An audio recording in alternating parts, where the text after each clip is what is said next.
totally wrong facts everyone still believes. Get straight into it. Let's get right into it. Number 10. The sugar high lie. Every parent Oh, you thinks don't get giving their sugar kids highs? sugar turns them into a tiny tornado. But that idea is completely wrong. Scientists tested this. They gave some kids sugar, others got fake sugar, and neither the kids nor their parents knew who got what. The result was absolutely nothing. The sugar kids weren't any more hyper than the no-sugar kids, but when parents thought their kids had sugar, they suddenly started seeing them as hyperactive. They watched their kids like hawks, waiting for any sign of energy. Thing is, it is you. It gives you a little bit like caffeine. Yes, caffeine could get you a little bit. Like if you're a little tired, it could wake you up a little bit. It's not gonna be like like crazy like that, but like it could make you sick. Energetic behavior. Kid jumps once, they blamed the sugar. Kid laughs, sugar rush. This whole thing started back in the 1970s when a doctor claimed food additives were making kids hyperactive. Parents jumped on that idea immediately. A kid bouncing off the walls at a birthday party probably has more to do with being at a birthday party than the cake they just Yeah, ate. they're excited. They're with their friends. Playing with friends, maybe sleep I literally just said that. deprived. Those kids would be just as hyper if you gave them sugar-free cake. Number 9. Your brain isn't slacking off. You've probably heard that humans only use 10% of their brains. Yeah, That's about as true as saying fish only use 10% of the ocean. This myth is so popular that Hollywood made entire movies about it. The ones where someone takes a magic pill and suddenly they're solving quantum physics while doing backflips. Your brain is already going full throttle all the time. Scientists can watch brains light up in real time using special scanners, and they see activity everywhere, all the time. Even when you're sleeping, your brain is working. yeah. It's controlling your breathing, managing. Who the fuck is making these lights up then? Why, bro? I feel like I'm not using my brain right now. I can't even think. Your heartbeat, and replaying embarrassing memories. Your brain only makes up 2% of your body weight, but this overachiever uses 20% of your body's energy. That's like having a tiny space heater that eats all your electricity. If 90% of your brain was really doing nothing, evolution would have removed it ages ago. Nature doesn't keep useless stuff around. The Yeah, proof is what happens when any tiny part of the brain gets damaged. Even a small injury can cause major problems. exactly. Like you literally, there's literally different types of little muscles in your brain that you use every single time, and people say that you only use 10% of your brain. Like what? That doesn't make any sense. This 10% myth likely came from a Harvard researcher in the 1800s From who Harvard? said people weren't living up to their full potential. Then someone misinterpreted that to mean we only use 10% of our brains. Number 8. Pennies from heaven won't kill you. You've probably heard that a penny dropped from the Empire State Building could punch through someone's skull. That's not true. When someone Luca, drops a penny from up high, it starts falling, picking up speed thanks to gravity. But it'd be then like, air resistance kicks in. ah, Air what isn't the hell? empty space. It pushes back against anything moving through it too fast. The penny hits these air molecules and starts tumbling. By the time it falls about 50 feet, it reaches terminal velocity, which is just 25 miles per hour. That's slower than an average bicycle rider. Getting I hit can by a run penny at that. that speed would feel like someone flicking you. Annoying, but not fatal. If you drop that same penny in a vacuum, like space, it would reach speeds over 200 miles per hour. But down here on Earth, Ooh, you're more likely to get seriously hurt by a falling ballpoint pen. Those are aerodynamic enough to act like tiny arrows. Number 7. ah. Lightning's repeat offender status. The saying lightning never strikes the same place twice is wrong. The I feel like back then, one time,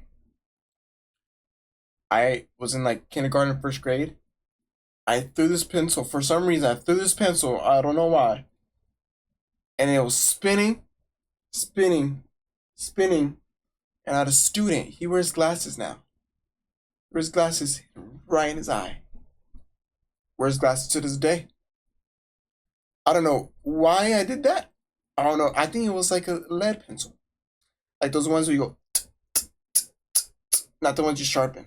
Empire State Building I gets don't hit know. by lightning around 25 times every year. There was a park ranger named Roy Sullivan who got struck by lightning 7 different times. They called him the human lightning rod. He survived all 7 strikes. After the 4th strike, his co-workers started avoiding him during storms. He's Lightning unlucky. often hits the same tall objects repeatedly. If you're the tallest thing around, like a lone tree in a field, You're basically a target during a Got a storm. duck. Lightning can strike miles away from the actual storm. These are called bolts from the blue because they can come out of a clear blue sky. You could be out there when the sky looks clear, and suddenly lightning strikes. Number 6. Oh, that's scary. Vikings left their horns at home. Vikings never wore horned helmets into battle. This whole horned helmet thing was made up by theater costume designers. The Minnesota Vikings are done. They're done. They're tarnished now. In the 1800s. They were designing costumes for opera performances and thought horns looked dramatic. They accidentally created one of history's biggest fashion lies. Going into battle wearing something that gives your enemy 2 perfect handles to grab is not practical, or the horns could get stuck on tree branches during a raid. The real Viking helmets that archaeologists have found were plain protective gear, maybe with a nose guard. They did find some horned helmets in Denmark, but these were from 3,000 years before the Vikings. These ancient helmets weren't for fighting, they were ceremonial, like an ancient crown. Some opera costume designers from the 1800s likely saw these ancient ceremonial helmets and thought, perfect, let's make the Vikings wear these. Now millions of people think Vikings ran around with horns on their heads. Number 5, your razor isn't making you hairier. You've probably heard that shaving makes your hair grow back thicker and darker. I thought it did. That's complete nonsense. When you shave, you're giving each hair a tiny flat top haircut. Imagine cutting a tree straight across with a chainsaw. That stump feels rougher than the natural tapered end of a branch. Same thing happens with your hair. When it grows back, it feels thicker because you've created thousands of tiny flat-topped hair stumps. Scientists have studied this for decades. They found shaving has zero effect on your hair growth. Your hair's thickness, color, and growth rate are locked in by your genes. That razor isn't reprogramming your DNA. If shaving really made hair grow thicker, every balding guy would be shaving their head daily. We'd have found the cure for baldness in a can of shaving cream. That is true. But Jeff Bezos is still bald, despite being able to afford infinite expensive razors. That is the myth true. persists because the stubble feels convincing when it grows back. It's the same old hair, just with a blunt end. Number 4, swim whenever you want. Your mom probably told you to wait 30 minutes after eating before swimming, warning you'd get cramps and drown. This myth is so widespread, even lifeguards used to enforce it. But there's zero evidence swimming after eating is dangerous. Not a single documented case exists of someone drowning because they ate before diving in. The theory was that after eating, blood rushes to your stomach for digestion, leaving arms and legs without enough blood, causing cramps. But our bodies can handle both digestion and swimming. You might get a minor cramp if you swim intensely right after a huge meal, similar to running after eating. The American Red Cross confirms this isn't a real danger. Competitive swimmers actually eat during their training sessions. Maybe don't eat an entire pizza right before intense swimming.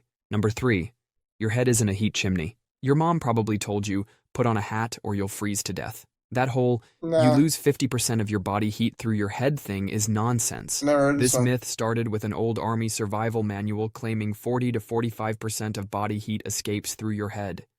But in their test, they dressed people in... Bro, I've seen people just steam come out of their head, though. Steam, like what the? Full winter gear and left their heads exposed. Of course, most heat escaped through their heads.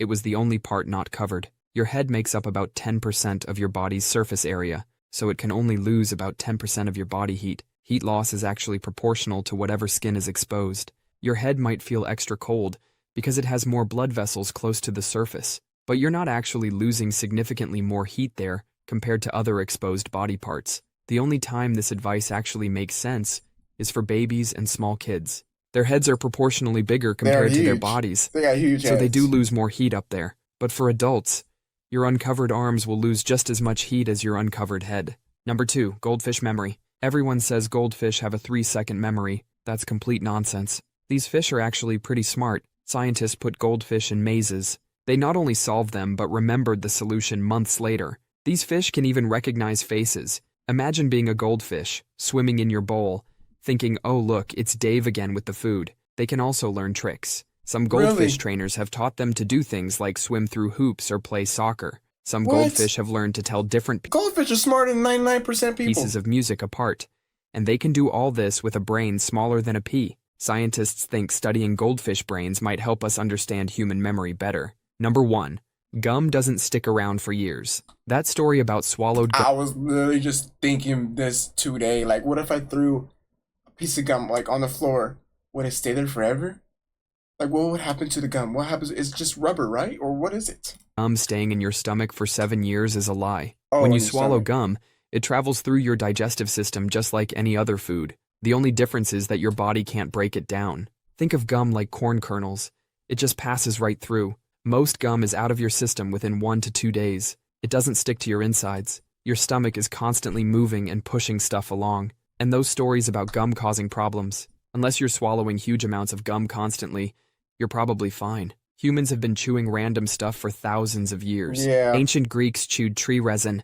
Mayans chewed chicle. None of them died from Chicle? 7 years of gum buildup. Gum won't stick in your stomach, but it can stick on sidewalks for years. That's all for today. Okay. Good video. Now we're smarter, guys.